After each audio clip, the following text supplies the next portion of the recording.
Another video from me. This one is about verse 34 of Surah An-Nisa, which apparently gives permission to the husband to hit his wife. And the bit that concerns us is this bit: وَاللَّاتِي تَخَافُونَ نُشُوزَهُنَّ.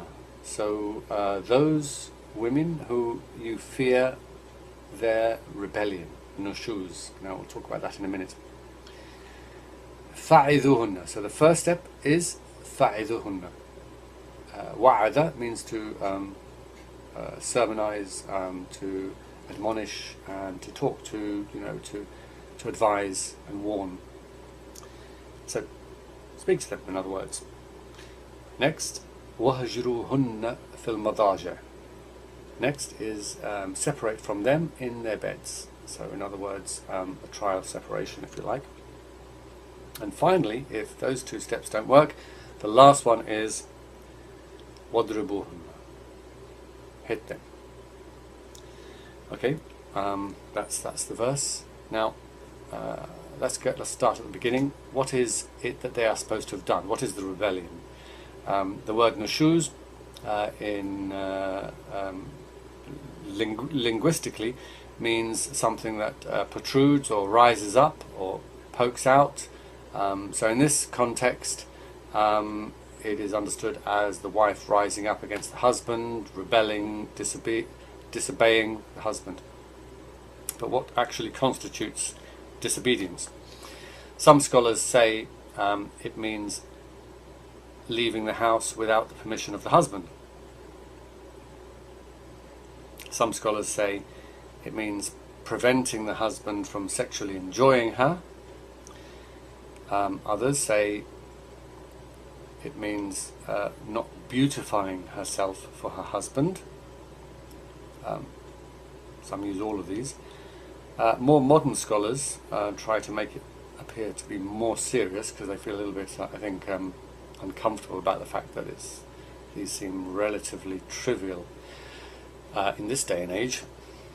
So they say it's something much more serious. It's going out with other men, liaising, flirting with other men, though of course it doesn't mean adultery, as some actually seem to be suggesting, because adultery is a quite separate crime in Islam, which requires being stoned to death or being lashed in some people's opinions. So, okay, take your pick out of any of those. What is rebellion? How do you deal with it? Okay, well, there are 3 steps in the verse which we've just read. The first is to talk to her. If that doesn't work, then you have a trial separation. Both of these are fine at the moment. They're things that obviously would occur to anyone. And then the third step is to hit them. The hadith explains that this should be غير مبرح. It should be not harsh. In other words, it should be a light beating. And it should not. And the scholars explain that as meaning it should not leave any bruises, and it should never be on the face. Some scholars also specify that the hitting should be with a miswak. Now, a miswak is a tooth stick used in the Middle East and around other parts of the Muslim world. And here is an example of a tooth stick. There we are. Can you see that? Okay, so basically, kind of tap them on the shoulder there, not on the face. No tapping on the face, on the shoulder, like that. Some scholars say it should be with a feather. See, I've got all my visual aids. There we are. See, there's a feather, and that should be there, like that, or maybe it's like, oh no, sorry, not on the face, just like that. Or with a handkerchief. There we are. Don't do it again. Like that. Actually, none of these things, are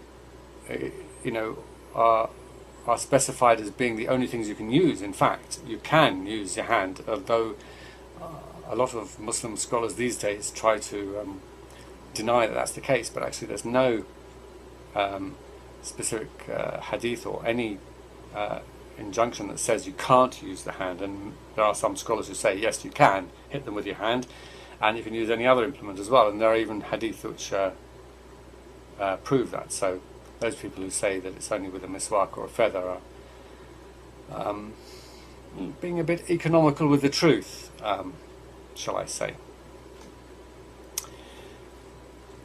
I've also found it very strange because many Muslim scholars also add that if you follow the example of the Prophet, then you should never hit your wives, because the Prophet never hit his wives, and we are obliged to follow the example of the Prophet. And the Prophet also said that the best of you is the best to his wife. And so they say, well, therefore, you know, in reality, a good Muslim would never hit his wife. Well, in that case, then who is this verse for? Is it for the bad Muslim?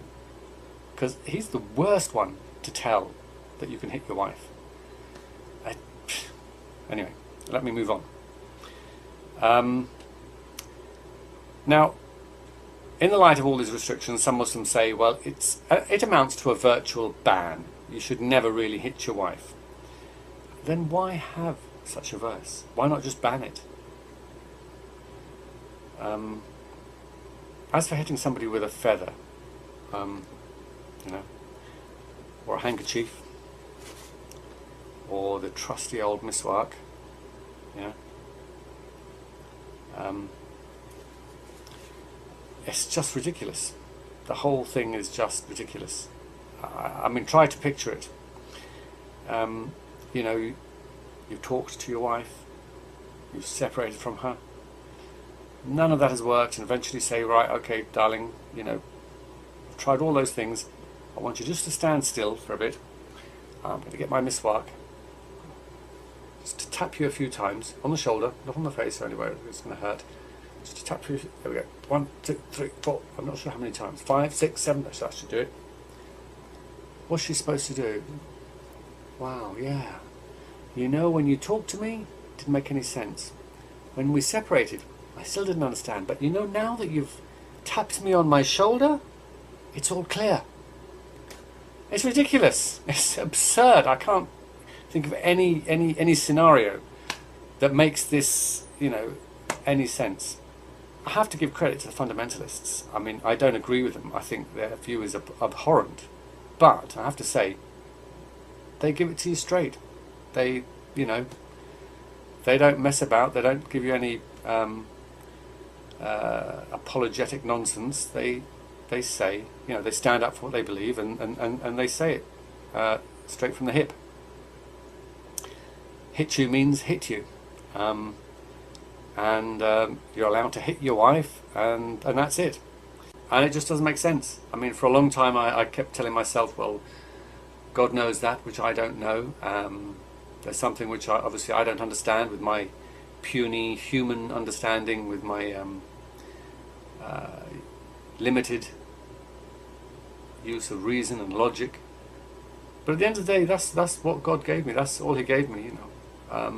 And I'm supposed to make a decision about what I believe from that. So what else can I do but use reason to judge? And you must do the same as well. Make up your own mind. Best wishes. Goodbye.